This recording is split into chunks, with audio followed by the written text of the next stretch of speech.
정말 설교 제목 잘 졌죠? 오늘이 마지막 날입니다. 오늘 2024년의 마지막 날을 지금 함께하고 계신데요. 2024년이 지금 한 15분 정도 남았네요. 15분 정도 남았는데 오늘이 이제 마지막 날이잖아요. 근데 오늘 방금 우리가 읽은 호세아서 말씀에서 얘기하는 마지막 날은 결국에 믿는 사람들이 맞이할 그 마지막 날을 이야기하고 있습니다. 우리의 마지막 날은 어떻게 될까요? 오늘은 한 해의 마지막 날인데 우리가 인생을 살면서 우리 인생의 마지막 날, 우리 삶의 마지막 날 그런 거를 우리가 언젠가는 맞이하게 되겠죠. 며칠 전 주일이었던 것 같아요. 주일에 저는 아침에 이제 예배 준비하고 그러느라고 아침에 무슨 일이 있었는지 몰랐는데 예배 마치고 이제 뉴스나 기사에 엄청나게 얘기가 나오더라고요. 그 큰 사고가 있었는데 많은 분들이 이제 돌아가셨고 그 비행기가 이제 착륙하기 전에 그 승무원이나 기장님이 그 마지막을 이제 직감하셨는지 가족들한테 전화를 하라고 연락을 하라고 그렇게 내부에서 얘기가 있었던 것 같습니다. 그래서 그런 이번 일뿐만 아니라 많은 옛날에 그 미국의 9.11 테러 사건이나 그런 큰 대형 참사 같은 거, 또 세월호 때도 그랬죠. 마지막으로 이제 문자 보내고 카톡 보내고 그런 것들 이렇게 보면서 사람이 마지막이 됐을 때 그 진심이 드러나고 그 마지막을 대하는 사람들, 마지막을 맞이하는 사람뿐만 아니라 그 사람의 마지막을 이제 보는 사람들도 그 마음이 참 숙연해지고 삶의 의미에 대해서 깊게 더 생각을 해보게 되는 것 같습니다. 우리가 영원히 살 것처럼 이렇게 행동을 하잖아요. 당연히 내일이 올 것처럼. 그러나 당연한 건 없고요. 항상 하나님께서 허락하시는 그 은혜 가운데 살고 있습니다. 그 마지막인 거를 그 몇 분 남겨놓고 알게 된 사람들이 그 가족들한테 이제 마지막 연락을 돌릴 때 그런 어떤 마음들이 있잖아요. 근데 오늘 한 해의 마지막을 우리가 맞이하면서 성경이 말하고 있는 우리가 맞이해야 될 마지막이 도대체 뭔가 그거를 좀 잘 생각해 보셨으면 좋겠습니다. 오늘 우리가 읽은 이 짧은 호세아서 말씀은 이 바로 앞에 어떤 내용이냐면요. 그 하나님을 자꾸 떠나서 다른 신을 사랑하고 다른 신과 마치 결혼한 것처럼 그러니까 일종의 불륜이죠. 하나님의 백성인데 자꾸 다른 사람한테로 떠나는 거예요. 그거를 호세아 선지자의 삶을 통해서 보여주기 위해서 아주 바람피는 나쁜 불륜을 저지르는 아내를 계속 붙잡는 그런 장면이 나옵니다.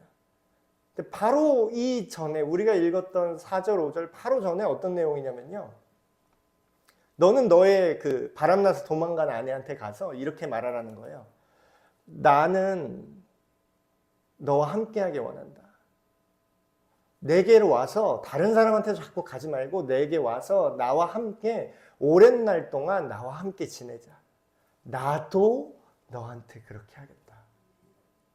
그 얘기를 해놓고 오늘 이 마지막에는 이스라엘이 이렇게 될 것이다. 이렇게 이야기하고 있거든요.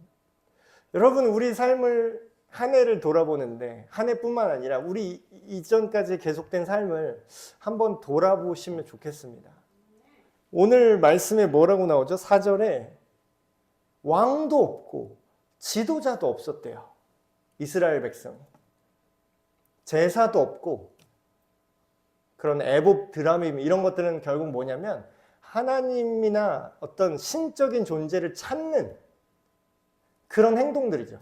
근데 그게 지금 있었다 그래요? 없다고 말하죠. 니들은 하나님을 찾지도 않고 하나님을 왕으로 인정하지도 않고 하나님을 지도자로 삼아서 하나님의 뜻대로 따르지도 않았다, 그 얘기를 하는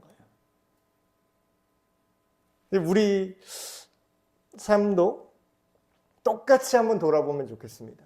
우리가 하나님을 이 한 해를 돌아보면서 우리가 하나님을 정말 내 삶의 왕으로, 지도자로 그렇게 대우해 드렸는가? 가만히 생각을 해보면 우리가 믿는다고 하면서도 생각과 결정은 마치 호세아의 그 바람난 아내 마냥 다른 선택을 하고 다른 길을, 결정적일 때 다른 선택을 하고 그랬던 사람들이 많이 있습니다. 저는 이 기독교 신앙, 예수 그리스도를 믿는 이 믿음, 이 성경이 말하는 이게 종교가 아니라 진리임을 믿는 이유가 뭔지 아세요? 성경에서는요, 우리가 니네가 할 수 있다고 이렇게 얘기를 하는 게 아니라 반대로 말합니다. 종교랑 반대로 얘기해요. 종교는 네가 하라고 자꾸 얘기하거든요. 근데 오늘도 이 말씀도 무슨 얘기냐면 네가 내 말을 잘 듣고 잘 순종하고 나랑 잘 지내서 네가 착해서 네가 나한테 약속을 잘 지켜서 그러니까 너는 구원받을 거야 이렇게 얘기하는 게 아니라 그냥 망가진 그 상태를 그대로 말합니다. 그대로.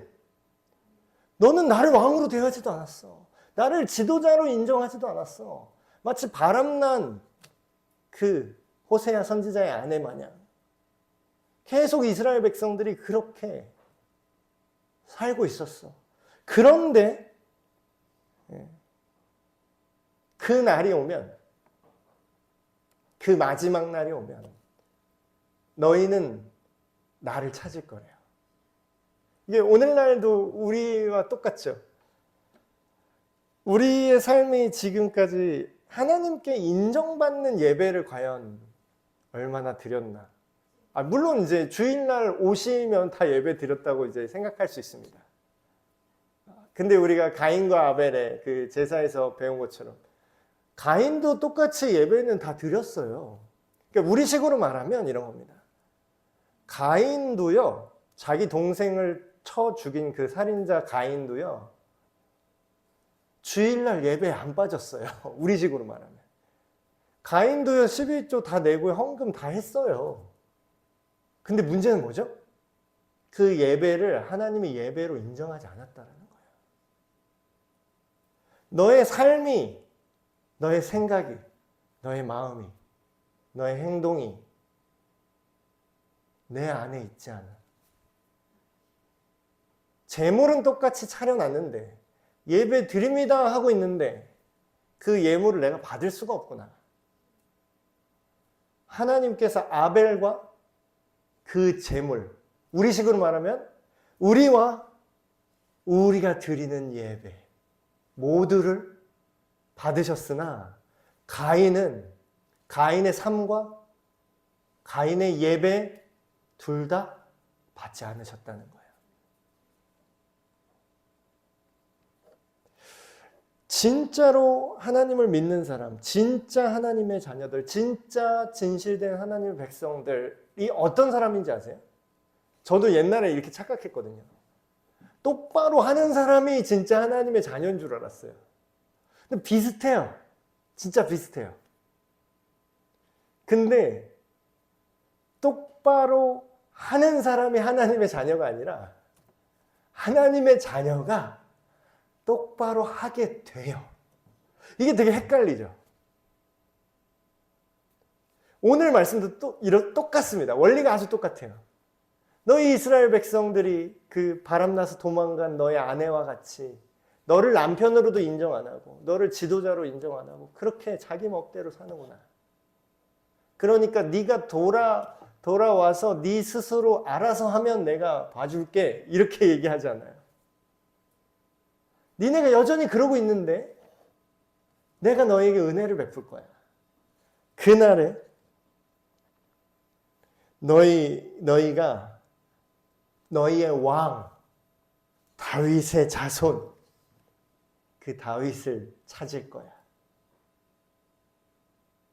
다윗 시대가 아닌데 왜 다윗을 찾을 거라고 그 얘기를 할까요? 이때 선지자가 얘기하는 것은 이런 뜻입니다. 선지자에게 하나님이 하신 말씀. 너희의 왕 다윗을 찾을 거라는 것은 다윗의 후손으로 오시는 예수 그리스도를 사람들이 찾게 될 거라는 거예요. 깔끔해서 죄가 없어서 찾을 수 있다고요? 죄가 많으니까 예수님 이름 부르기도 죄송하니까 내가 알아서 빨래하고 내가 알아서 깨끗해져서 예수님 찾는다고요? 아니요. 그냥 그 바로 다음으로 이어진다니까요. 여전히 하나님 왕으로 인정하지 않았고 지도자도 없고 제사도 없고 예배도 개판이고 삶도 개판이고 그런데 그들이 다윗을 찾게 될 거라는 거예요. 그 예수 그리스도를 찾게 될 거라는 거죠. 그 결과 어떻게 된다고 얘기하죠? 마지막 날에는 마지막 날. 오늘 2024년의 마지막 날인데 우리의 마지막 날이 어떠셨으면 좋겠습니까? 오늘 이 호세아 선지자에게 하나님께서 약속하시는 그 말씀처럼 마지막 날에는 어떻게 된다 그러죠? 그들이 하나님을 진짜로 존경하고 경외하게 될 거다. 그래서 그들이 하나님의 은총으로 나아갈 것이다. 자, 이게 전혀 다른 거예요. 복음과 종교는 정반대로 움직입니다. 종교는 네가 깨끗해지고 너의 힘으로 너의 구원을 이뤄라라고 얘기해요. 근데 뭐라고 얘기해요? 지금 호세아 선지자 시대 때도 구약 시대예요. 구약 시대, 신약 시대라고. 신약 시대가 아니에요. 예수님의 십자가 달리기 훨씬 전입니다. 근데 똑같은 얘기를 하세요. 너희가 다윗을 찾게 될 거야. 그 다윗의 후손으로 오시는 그 메시아를, 그 구원자를 너희가 찾게 될 텐데 그러면 어떻게 된다고요? 너희가 깔끔해져서 나한테 너네 실력으로 구원받을 거야가 아니라 어디로 간다고요? 여전히 말 안 듣고 여전히 삶이 무너져 있고 여전히 스스로 예배를 제대로 드릴 수 없는 그런 존재가 누구한테 나아간다고요? 여호와 하나님의 은총으로 가까이 다가갈 거라는 거예요. 그 은총이 뭔지는 우리는 알고 있죠. 예수 그리스도께서 이 땅에 오심에 하나님의 은혜와 진리가 충만하더라. 누구한테? 예수 그리스도에게. 그럼 뭐예요? 예수님께 나아간다는 거예요. 하나님의 은총이 그래서 뭡니까? 얘기하면 우린 말할 수 있죠. 하나님의 용서와 은혜는 예수 그리스도입니다. 너희가 결국에는 그 하나님의 은총이신 예수 그리스도께로 나아갈 것이다. 여러분 마지막 한 해를 돌아보면 이제 한 3분 남았어요. 마지막 한 해를 돌아보면서 한 해만 돌아보지 마시고 앞으로 우리가 맞이할 우리 삶의 마지막을 한번 생각해 보십시오. 우리의 삶의 마지막은 어떨까? 내 인생이 드라마라고 생각해 보십시오. 그럼 1화, 태어났을 때 1화가 시작됐잖아요. 그리고 자라면서 2화, 3화, 4화, 드라마가 계속 진행됐겠죠. 그럼 마지막 화가 있을 거 아닙니까? 내 인생이 드라마라면 그 마지막 회를 어떻게 장식하고 싶으십니까? 어떻게? 오늘 말씀은 이렇게 얘기합니다. 모든 후회와 아픔이 있을 겁니다. 있었을 거예요. 앞으로도 있을지 모르겠습니다. 그러나 예수 그리스도께로 나온 자에게는 뭐라고요? 그 결국은 마지막에는 하나님의 은혜 안으로 들어올 거다. 여러분 새해에는 예수 그리스도를 찾고 하나님의 은총으로 나아가시길 축복합니다. 여러분 2024년 이제 2분 남았는데 이 한 해의 여러분의 후회와 절망, 고통, 실망 등 이 모든 것들을 하나님께서는 개의치 않으십니다. 니네 그렇게 못했으니까 안 되겠네. 그건 세상의 논리예요. 채점 해보니까 점수가 딸리네. 넌 탈락. 이건 세상입니다. 우리가 점수가 돼서 받아주지 않으세요. 우리가 점수가 낙제임에도 불구하고 여전히 죄인일 때 우리를 사랑하셔서 우리를 하나님의 은총으로 이끄십니다. 2024년은 떠나보내시고 새로운 2025년 하나님의 은총으로 예수 그리스도 안으로 함께 나아가시는 저와 여러분이 되시길 축복합니다.